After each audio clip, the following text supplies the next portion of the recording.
शिव ने मना किया, उसके बाद ब्रह्मा जी ने भी मना किया।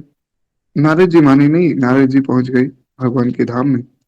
एक बार करतल बर बीना, हाथ में करतल और वीणा लेकर नारद जी पहुंचे क्षीर सागर में, जहाँ वेदों के मस्तक स्वरूप लक्ष्मी निवास भगवान श्री नारायण रहते। वेदों के मस्तक स्वरूप क्यों कहा यहाँ पर? कि मूर्तिमान वेदांत तत्व हैं भगवान। वेद जिनका बखान करते हैं, वेद जिनके लिए दिन रात गुणगान करते हैं, वो भगवान जहाँ विराजमान है, उस क्षीर सागर में नारद जी पहुंचे। अब यहाँ पर इतनी महिमा क्यों बताई?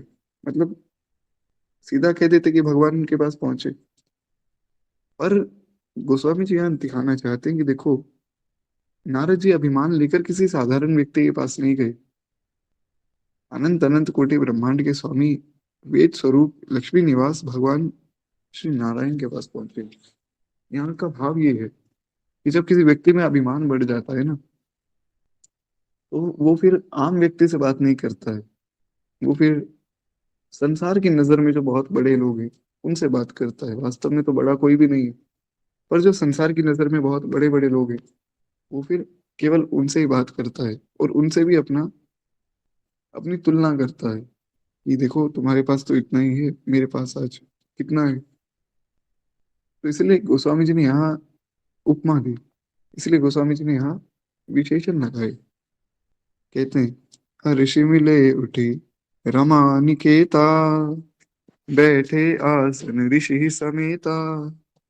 अब देखिए होता क्या है कि भगवान के पास जब भी कोई जाता है क्षीर सागर में, तो सबको पहली बात तो एंट्री नहीं, देवताओं को एंट्री नहीं मिलती। उनको तो बाहर रुकना पड़ता है। भगवान ब्रह्मा जी के मन में संकेत कर देते हैं कि ये बात है, और ब्रह्मा जी सबको बता देते हैं, वे बाहर से चले जाते हैं। अगर भगवान की इच्छा होती है तो भगवान कहते हैं ठीक है भैया अंदर आ जाओ, तो फिर भगवान अंदर बुला लेते हैं। सब कुछ भगवान की इच्छा पर है। लेकिन नारद जी कहीं भी पहुंच जाते हैं। कोई भी ऐसी जगह नहीं है जहाँ नारद जी नहीं जा सकते। और नारद जी भगवान के सबसे प्यारे भक्त भी, तो नारद जी सीधा अंदर जाते। नारद जी अंदर गए। अब वो भगवान जो अनंत कोटि ब्रह्मांड के स्वामी हैं, जो वेद स्वरूप हैं, जो लक्ष्मी निवास हैं, जो अनंत गुणगण निलय हैं, वो भगवान अब सबके सामने लेटते हैं, सब उनको प्रणाम करते हैं। आज नारद जी को मिलने के लिए स्वयं भगवान उठकर आए। भगवान ने उन्हें गले से लगाया कि आओ नारद जी, बड़े दिन हो गए आप आए नहीं। यहाँ भाव ये है कि भगवान नारद जी का अभिमान और बढ़ाना चाहते हैं, क्योंकि अभी नारद जी ऐसी स्थिति में कि ना तो उनका अभिमान खत्म हो सकता है स्वतः, और भगवान भी उनका अभिमान अभी खत्म नहीं कर सकते, क्योंकि उनका अभिमान अभी बहुत छोटा है। इसीलिए जीवन गलती अगर हो रही हो तो पहले ही सुधार ली जाए। हाँ, गोस्वामी जी संकेत कर रहे हैं कि अगर गलती हो रही है तो पहले ही सुधार लो, नहीं तो वो गलती धीरे धीरे बढ़ती जाएगी, और अंत में फिर पछतावा होगा।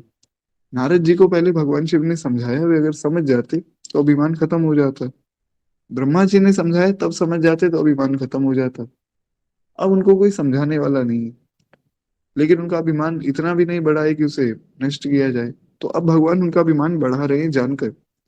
जैसे ये व्यक्ति को बीमारी हो जाए, और वो ऐसी स्थिति में ना हो कि उसको दवाई दी जाए, तो डॉक्टर जो है उसे पहले बढ़ा देते हैं, और फिर जो है दवाई देकर उसे ठीक करते हैं।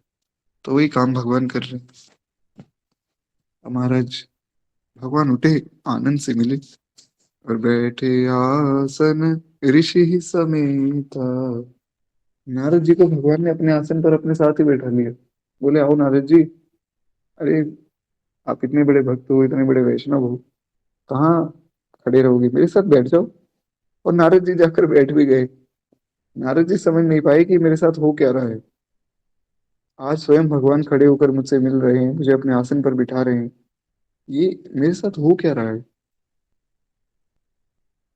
ठाकुर जी हंसकर कहते हैं, बोले बहिसी चराचर राया, बहुत दिनन केहन मुन राया। भगवान हंसकर कहते हैं, अच्छा कौन से भगवान? चराचर जगत के स्वामी, वो भगवान आज हंसकर नारद जी से पूछ रहे कि नारद जी आप बड़े दिनों बाद आए। अब देखिए गोस्वामी जी बार बार पिछले पूछा रहे हैं, चराचर जीवों के स्वामी, चराचर जगत के स्वामी, क्षीर सागर में रहने वाले वेद मस्तक स्वरूप भगवान, लक्ष्मी निवास भगवान, ये गोस्वामी जी से लिए लगा रहे हैं क्योंकि नारद जी में अभिमान है। नारद जी को लग रहा है कि अभी शायद संसार में मुझसे बड़ा कोई है नहीं। पर नारद जी ये नहीं देख पा रहे हैं कि जिनके साथ मैं बैठा हूँ वो संसार में सबसे बड़े हैं। वो चाहे अगर दिखने में मेरे साथ बैठे, मुझे अपने पास बैठा लिया, तो भी वे मुझसे बड़े ही हैं, उनसे बड़ा कोई भी नहीं है। नारद जी ये बात नहीं देख पा रहे हैं। तो भगवान ने कहा कि बड़े दिन हो गए नारद जी, आप आए नहीं, क्या बात हो गई? बोले प्रभु क्या बताऊं,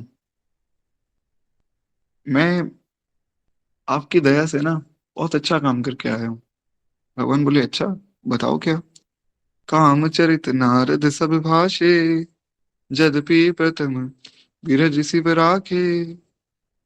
यद्यपि शिव जी ने उन्हें जो है पहले से ही वरज रखा था, यानी कि मना किया था। शिव जी ने तो ये तक कहा था कि अगर भगवान सामने से भी इस बारे में कोई बात कर देना तो फिर नारद जी बताना मत भगवान को। पर नारद जी ने सारी बात बता दी कि देखो, आपकी दया से मैंने काम को भी जीता, क्रोध को भी जीता, मैं शिव जी को भी जीत कर आ गया। भगवान बोले अच्छा, शिव जी को भी जीत लिया? बोले हाँ हाँ, अरे उन्होंने तो काम को जीता था, उनको गुस्सा आया था, उन्होंने काम को खत्म कर दिया था। लेकिन मैंने काम पर क्रोध नहीं किया, मुझे गुस्सा आया ही नहीं। भय न नारद मन कछु रोषा, मेरे मन में गुस्सा था ही नहीं प्रभु, मैंने उसे माफ कर दिया था। भगवान बोले अच्छा, ये तो बड़ी अच्छी बात है। भगवान की माया बड़ी प्रबल है। गोस्वामी जी कहते हैं अति प्रचंड रघुपति के माया, जेहि न मोह अस को जग जाया। कहते श्री रघुनाथ जी की माया बहुत प्रबल है। जगत में ऐसा कौन जन्मा है जिसे वह मोहित ना कर दे? संसार में कोई ऐसा नहीं है जिसे माया मोहित ना कर दे। अब जैसे आप लोग यहाँ विराजमान हैं, आप तो खैर सब भक्त हैं, पर आप पर भी माया का कुछ ना कुछ प्रभाव तो है। जैसे आप लोगों को ये लगता है कि शायद मैं कोई भक्त हूँ, यहाँ बैठकर कथा सुना रहा हूँ तो मैं कोई भक्त हूँ, या मैं भजन करता हूँ। ये माया ही है। माया का अर्थ वही है जो नहीं है वो हमें दिख रहा है, और जो है वो नहीं दिख रहा है। मुझ जैसे अदम व्यक्ति के जीवन में ना तो कोई भजन है, ना ही भगवान का कोई स्मरण है, पर ऐसा लोगों को लगता है। तो ये एक माया है। माया से कोई भी नहीं बच पाता, माया सबको व्यापती है, भक्तों को नहीं, क्योंकि भक्तों को भगवान बचा लेते। जे राखे रघुवीर, ते उबरे ते ही काल महु। जिनको भगवान बचाते उनको कोई नहीं हरा सकता है।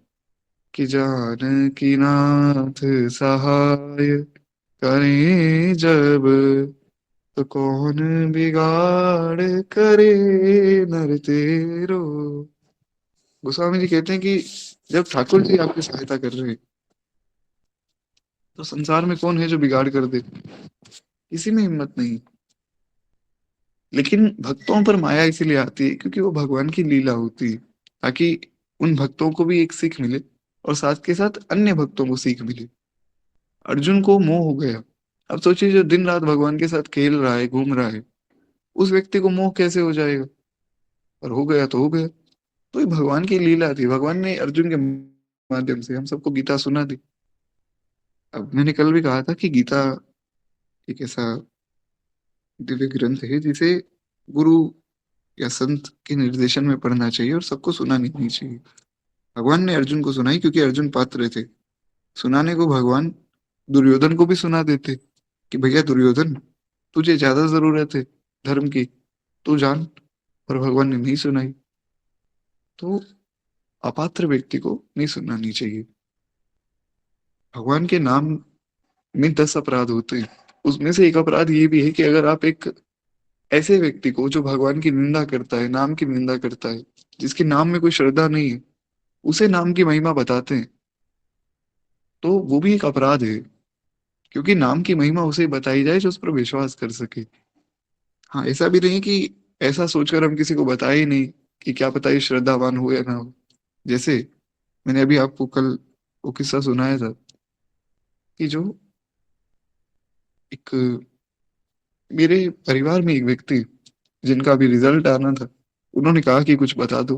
तो मैंने कहा कि भैया भगवान का नाम जपो, सब बढ़िया हो जाएगा, मंगल हो जाएगा। कल उनका रिजल्ट आया और सब बढ़िया ही हुआ। कुछ गलत हो ही नहीं सकता है नाम के प्रभाव से। जहां नाम है वहां मंगल ही होगा। इसका ये अर्थ नहीं कि हम भगवान को बैठकर ये प्रार्थना करें कि हम भी नाम जप करेंगे, हमारा रिजल्ट भी बढ़िया आ जाए। भक्त को ऐसा नहीं करना चाहिए। वो तो उनको नाम में लगाने के लिए मैंने ऐसा कह दिया कि चलो इनके हाथ में कम से कम माला तो आएगी। तो उनका कल विश्वास भी बढ़ गया भगवान के नाम के प्रति। तो बात को किसी प्रकार हम समझा दें, पर अगर वो ना समझे तो फिर छोड़ दें। अगर वो ना समझते तो फिर मैं छोड़ देता। खैर, अब गोस्वामी जी कह रहे हैं कि देखो भगवान की माया सब पर व्याप्ति है। कोई भी ऐसा नहीं जो उससे बच जाए, चाहे वो ब्रह्मा जी क्यों ना हो। ब्रह्मा जी से लेकर एक कोई कीट पतंग तक, एक मच्छर तक, सब पर भगवान की माया व्याप्ति है। सब उस सुख को संसार में ढूंढ रहे हैं जो भगवान के पास है। भगवान ने गीता में कहा कि दुखालयम अशाश्वतम। अर्जुन, मेरा ये सारा संसार दुखालय है, इसमें केवल दुख मिलता है। पर लोग इतने मूर्ख हैं कि वो फिर भी सुख ढूंढ रहे हैं। तो ये केवल और केवल माया का प्रभाव है। खैर, कहते हैं, रुख बदन करी बचन मृदु, बोले श्री भगवान, तुमरे सुमिरन ते मिटही मोह मार मद मान। कहते कि महाराज, भगवान ने रुका मुंह करके कोमल वचन बोले। भगवान ने कहा कि नारद जी इसमें कौन सी कोई बड़ी बात है। अब देखिए, नारद जी का अभिमान तोड़ने के लिए भगवान ने पहले ऐसी बात कह दी कि इसमें कौन सी बड़ी बात है। किसी अभिमानी व्यक्ति को आप ऐसा कह दीजिए, वो आप पर गुस्सा करेगा। मान लीजिए कोई व्यक्ति आपके पास आए और कहे कि देखो भैया, आज मैंने दुनिया में सबसे महंगी कार ले ली। आप जाकर उसको केवल इतना कह दीजिए कि इसमें कौन सी बड़ी बात है, तो बहुत ज्यादा क्रोधित हो जाएगा। अभिमानी व्यक्ति कभी भी अपना अपमान नहीं सह सकता है। उसे केवल और केवल अपनी प्रशंसा ही पसंद आती है। इसलिए तो दक्ष प्रजापति का जब अपमान हुआ भरी सभा में, सबने दक्ष को प्रणाम किया है। लेकिन भगवान शिव समाधि में बैठे हैं, दक्ष को उस बात से दिक्कत है कि ये व्यक्ति समाधि में क्यों बैठा है। जब सब प्रणाम कर रहे हैं तो ये प्रणाम क्यों नहीं कर रहे हैं। उनके मन में ये भाव नहीं है कि मुझे सब प्रणाम कर रहे हैं। तो कितनी अच्छी बात है। तो अभिमानी व्यक्ति अपना अपमान नहीं सह सकता है। नारद जी बोले, प्रभु कैसी बात कर रहे हो। अरे काम को भी जीत लिया, क्रोध को भी जीत लिया, कोई छोटी बात थोड़ी है। भगवान शिव जो कि भगवान होने के बाद क्रोध को नहीं जीत पाए, मैं उनसे जीत कर आया हूँ। अब कैसी बात कर रहे हो। कहा कि अरे नारद जी, आप जैसे संत के तो स्मरण से काम दूर हो जाता है। आपका स्मरण करके मोह, काम, मद, अभिमान मिट जाते हैं। फिर आपके लिए काम को जीतना कौन सी बड़ी बात है। नारद जी बोले, हाँ ये बात तो है। ये बात तो आपने सही कही, और ये बात वास्तव में सही है। ये कोई व्यंग नहीं है, ये बात कोई ताना नहीं, ये सच में भगवान ने बात कही है कि भक्तों का स्मरण करने से काम, क्रोध आदि मिट जाते हैं। एक बड़ा सुंदर श्लोक है, मैंने इस पर एक रील भी डाली थी कि काम से बचने के लिए 5 लोगों का स्मरण किया जाता है।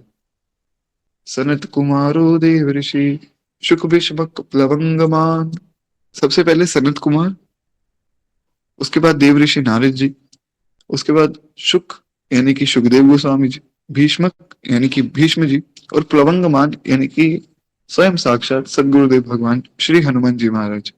इन 5 लोगों का जो स्मरण करते हैं नित्य, उसके ऊपर काम बाधा निवर्तते।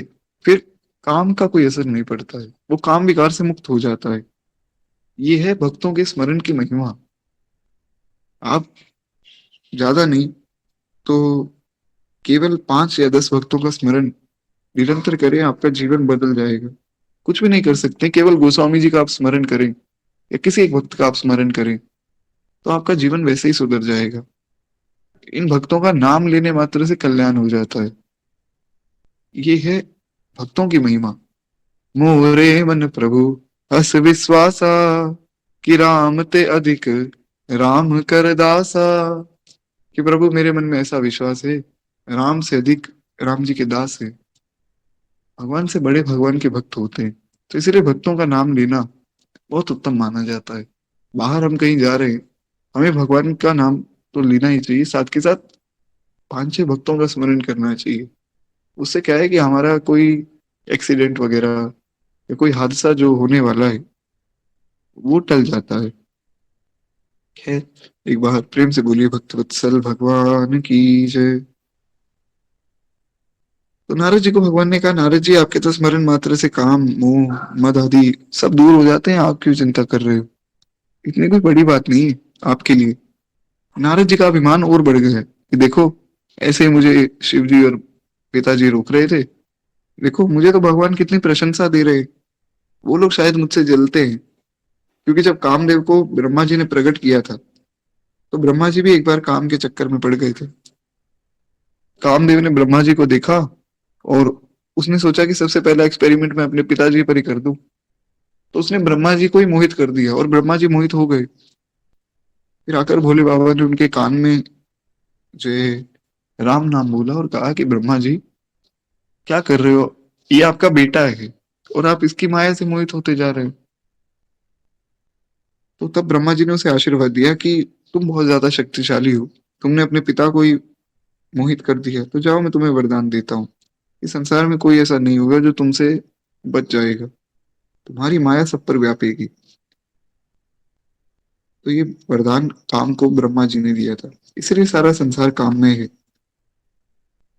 तो नारद जी को लगा कि देखो, एक बार पिताजी भी मोहित हो गए थे और शिव जी को तो गुस्सा आया, उन्होंने तो भस्म कर ही दिया था, तो दोनों शायद मुझसे जलते हैं, क्योंकि ब्रह्मा जी ने काम को नहीं जीता था और भोले बाबा ने क्रोध को नहीं जीता था, मैंने दोनों को ही जीत लिया। तो ये दोनों मुझसे जल रहे थे, भगवान की प्रशंसा कर रहे हैं। सुनि मुनि मोह होई मन ताके, ज्ञान विराग हृदय नहीं जाके, ब्रह्मचर्य व्रत रत मति धीरा, तुम ही की करई मनोभव पीरा। भगवान कहते हैं कि हे मुनि सुनिए, मोह तो उसके मन में होता है जिसके मन में, जिसके हृदय में ज्ञान या वैराग्य नहीं। अब देखो, जिसको कुछ पता ही नहीं है नारद जी, उसको मोह हो जाता है, उसे लगता है कि शायद मैं ही सब कुछ हूँ। भगवान बार बार ताना मारकर नारद जी को सिखाने की कोशिश कर रहे हैं कि किसी प्रकार ये मान जाए। नारद जी मान नहीं रहे। नारद जी माने नहीं तो भगवान ने कह दिया कि आप तो साक्षात जो है ब्रह्म स्वरूप है, आपको इस बात की चिंता है? अरे आप तो ब्रह्मचार्य व्रत पे तत्पर है, बड़ी धीर बुद्धि है, भला कहीं आपकी बराबरी करने वाला कोई है? आपसे बड़ा कौन हो सकता है? तो भगवान अब उनका अभिमान बढ़ा रहे हैं बैठकर। ठाकुर जी बड़ी विचित्र लीलाएं करते हैं। भगवान की लीला न्यारी होती है, जो भगवान के मन में आता है वे करते हैं। पर ये बात है कि भगवान वही करते हैं जिससे भक्तों को आनंद मिले। अब यहाँ बैठकर भगवान ऐसी लीला कर रहे हैं जो किसी भक्त ने कभी सोची भी नहीं होगी कि ऐसी लीला भी भगवान कर सकते हैं। भगवान बैठकर अभी अपने भक्त को फंसा रहे हैं, अपनी माया में खुद ही फंसा रहे हैं। तो नारद जी अभिमान के साथ कहते हैं, कृपा तुम्हारी सकल भगवाना। देखिए, भजन आपको कभी धोखा नहीं देगा। आपसे कोई गलती भी हो जाए तो भी भजन आपको धोखा नहीं दे सकता। इसीलिए गीता में भगवान कहते हैं कि अर्जुन, मेरे भक्त से कभी अपराध भी बन जाए तो भी उसे धिक्कारना नहीं चाहिए, वो रहता फिर भी मेरा भक्त है। क्यों? नारद जी ने इतना नाम जप किया है कि उनके रोम रोम में अब नाम बसा हुआ है। तो जो संस्कार है उस नाम की, वो तो बसे ही हुए हैं। चाहे अब नारद जी को अभिमान हो गए, पर फिर भी नारद जी क्या कह रहे हैं? कृपा तुम्हारी सकल भगवाना। प्रभु जो है आपकी कृपा से है। चाहे उन्होंने ऊपर के मन से ही कहा, अंदर से ये बात अभी नहीं मान रहे इस वक्त के लिए कि भगवान की कृपा से ऊपर ऊपर से बोल दिया कि प्रभु जो है सब आपका दिया हुआ है। जैसे कुछ लोग क्या करते हैं, कुछ लोगों की आदत होती है, जो भी उनके पास होता है वो दूसरे को कह देते हैं कि सब आपका ही तो है, घर आपका ही तो है, गाड़ी आपकी ही तो है। वैसे महाराज एक दंपति व्यक्ति थे, खूब उनके पास पैसा था, तो अपनी पत्नी को बोले कि चलो हम जो है गुरु जी के दर्शन करके आते हैं। गुरु जी के पास पहुंचे, गुरु जी जो कथा कह रहे थे और मानस जी की कथा चल रही थी महाराज। जैसे हम लोग बैठे हैं वैसे ही सब बैठे हुए थे, तो दंपति भी पहुंच गए। पहुंचे तो गुरु जी कथा सुना रहे थे। बीच में जो दंपति का बेटा था, वो बार बार चिल्ला रहा था, शोर कर रहा था। जिन व्यक्तियों के पास बहुत ज्यादा पैसे हो जाते हैं ना, वो फिर बच्चों को संस्कार देना भूल जाते हैं। तो अब उन्होंने संस्कार तो इतने दिए नहीं थे, तो बच्चा बार बार शैतानी कर रहा था। और जो वक्ता थे वो बड़े परेशान हो रहे थे। कथा चल रही हो और बीच में शोर हो रहा हो, तो व्यक्ति का मन नहीं लग पाता है। इसलिए मैंने कथा का समय सुबह का रखा है, कि सुबह बढ़िया एकदम शांति होती है, कोई शोर नहीं, कोई बोल नहीं रहा है, तो आराम से आप सुन सकते हैं, मैं सुना सकता हूँ। तो खैर, वो बालक बार बार बीच में शैतानी कर रहा है, सब लोग परेशान हो रहे हैं। तो अंत में वो वक्ता बोल पड़े, बोले "ये बच्चा किसका है जो सबको तंग कर रहा है?" दंपति बोले कि "महाराज, आपका ही तो है, आपके आशीर्वाद से ही मिला है, आपका है।" तो बोले "अच्छा, मेरा है, ठीक है।" तो उस बच्चे को उन्होंने एक थप्पड़ लगाया और उसे कहा कि एकदम चुप होकर यहाँ बैठ जाओ। अब वो बालक रोने लगा। दंपति को महाराज गुस्सा आ गया। बोले कि "आपने ये क्या कर दिया गुरुजी? हम तो आपको इतना मानते थे और आपने हमारे छोटे से बच्चे को मार दिया।" बोले "तुम्हारे? अभी तो तुम कह रहे थे कि आपका बच्चा है।" बोले "हाँ हाँ, मतलब ठीक है, जो हमारे पास है आज आपका आशीर्वाद ही है, पर ऐसा आपको नहीं करना चाहिए था।" बोले "चलो ठीक है, तुम्हें अगर मेरा व्यवहार अच्छा नहीं लगा तो तुम चले जाओ वापस।" तो वो दंपति जाने लगे। अपने छोटे बच्चे का उन्होंने हाथ पकड़ा कि "चलो वापस चलते हैं।" बोले कि "नहीं नहीं, ये बच्चा तो मेरे पास ही रहेगा, तुम लोग जाओ, क्योंकि बच्चा तो मेरा है। तो अब यहाँ साधुओं के बीच में रहेगा, साधु बना देंगे इसको। अब ये हमारा हो गया, संत हमारे माता पिता और संत हमारे बंधु, अब इसके सब कुछ संत होंगे, तुम चले जाओ, इसका ध्यान हम रख लेंगे।" वो व्यक्ति बोला कि "महाराज, ऐसा कैसे चलेगा? हमने तो बड़े प्यार से इस बालक को पाला है, हमारा बड़ा प्रेम है इसके प्रति।" बड़ा समझाया, संत माने नहीं। बोले कि "हमारा बच्चा है, हम छोड़ कर नहीं जाएंगे।" संत बोले "पहले ऐसा क्यों बोले थे कि आपका बच्चा है?" बोले "वो तो हमने ऐसे ही कह दिया था, सब लोग कहते हैं, तो सो हमने भी कह दिया।" तो वहां पर बड़ी सुंदर सीख उन संत ने अपने शिष्यों को दी, कि देखो, संसार ऐसा ही है, ये केवल दिखावा करता है, ये सब आपका है जी, सब आपका है, वास्तव में मन से कुछ भी नहीं मानते। तो ऐसे ही नारद जी ने ऊपर ऊपर के मन से कह दिया कि "प्रभु, आपकी कृपा है, सब आपका ही तो दिया हुआ है। करुणा निधि मन दीख बिचारी, उर अंकुरे करव तरु भारी।" अब भगवान बहुत करुणा निधान है। भगवान ने मन में विचार करके देखा कि इनके मन में तो गर्व पैदा हो गए, अहंकार पैदा हो गए, तो मैं उसे तुरंत ही उखाड़ फेंकूंगा, क्योंकि सेवकों का हित करना मेरा प्रण है। भक्तों में कोई विकार आ जाए, भगवान उसे मिटाते हैं। "मुनि कर हित मम कौतुक होई, अब सी उपाय कर मैं सोई।" तो मैं अवश्य वही उपाय करूंगा जिससे मुनि का कल्याण हो और मेरा खेल हो। भगवान जो करते हैं अपने आनंद के लिए करते हैं। लोग कहते हैं भगवान ने सृष्टि बनाई, क्यों बनाई? क्योंकि भगवान को आनंद चाहिए। अच्छा, केवल भगवान को आनंद चाहिए, हमें आनंद नहीं चाहिए? तो ये बात बिल्कुल सही है, हमें आनंद की कोई जरूरत नहीं। क्यों? क्योंकि वास्तव में जो जीवात्मा है वो भगवान के अधीन है, तो भगवान जो करना चाहे वो कर सकते हैं। जो सेवक होता है उसके साथ स्वामी जो करना चाहे वो कर सकता है। इसलिए भक्त कहते हैं कि "जिंदगी की डोर सौंप हाथ दीनानाथ के, फिर महलों में राखें चाहे झोपड़ी में वास दे।" हमें तो केवल इतना करना है कि "धन्यवाद निर्विवाद, राम राम कहिए, जाहि विधि राखे राम, वाहि विधि रहिए।" केवल इतना करना है कि "सीताराम सीताराम, सीताराम कहिए, और जाहि विधि राखे राम, वाहि विधि रहिए।" भक्त को ये चिंता नहीं होनी चाहिए कि मेरे साथ क्या हो रहा है, क्या नहीं हो रहा है। जो भगवान कर रहे हैं सब मंगल हो रहा है, बस। और जो हो रहा है केवल और केवल भगवान के सुख के लिए हो रहा है। हमें सुख मिले ना मिले, भगवान को मिलना चाहिए। इसीलिए मीराबाई कहते हैं कि जेहि बेशा मारो गिरधर रीजे, मैं तो सोई भेष धरूंगी, मैं वैरागन होंगी। मीराबाई कहती है कि मैं वैरागन बन जाऊंगी, क्यों? क्योंकि उसमें मेरा तो कोई सुख नहीं है, पर मेरे गिरधर रीझेगी महाराज। तो ये होता है एक संत का भाव। कह रहे एक बार प्रेम से बोलिए भक्ति वत्सल भगवान की जय। तो भगवान कहते हैं मैं वही उपाय करूंगा जिससे नारद जी का कल्याण हो और मेरा खेल हो जाए, मुझे आनंद मिल जाए। तब जो है नारद जी भगवान के चरणों में सिर नवाकर वापस चले गए, और उनके हृदय में अभिमान और बढ़ गया। तो भगवान ने इतनी तारीफ कर दी थी तो अभिमान और बढ़ गया कि देखो मुझसे बड़ा तो कोई भी नहीं है, भगवान स्वयं जिसकी तारीफ कर रहे हैं। तब लक्ष्मीपति भगवान ने अपनी माया को प्रेरित किया और उसकी कठिन करनी सुनो। अब गोस्वामी जी बता रहे हैं कि भगवान ने अपनी माया को प्रेरित कर दिया कि जाओ नारद जी के साथ कुछ खेल कर दो। अब क्या खेल हुआ वो हम कल की कथा में सुनेंगे, बड़ी प्यारी कथा है कल की। उसमें हमें पता लगेगा कि भगवान किस प्रकार भक्तों की परीक्षा लेते हैं और एक भक्त को उस परीक्षा में कैसे रहना चाहिए। तो आज वाणी को यह विश्राम देते हुए केवल 2 मिनट प्रेम से मानस जी की आरती करें। एक बार प्रेम से बोलिए भक्त वत्सल भगवान की जय। जय जय श्री सीताराम। आरती श्री राम।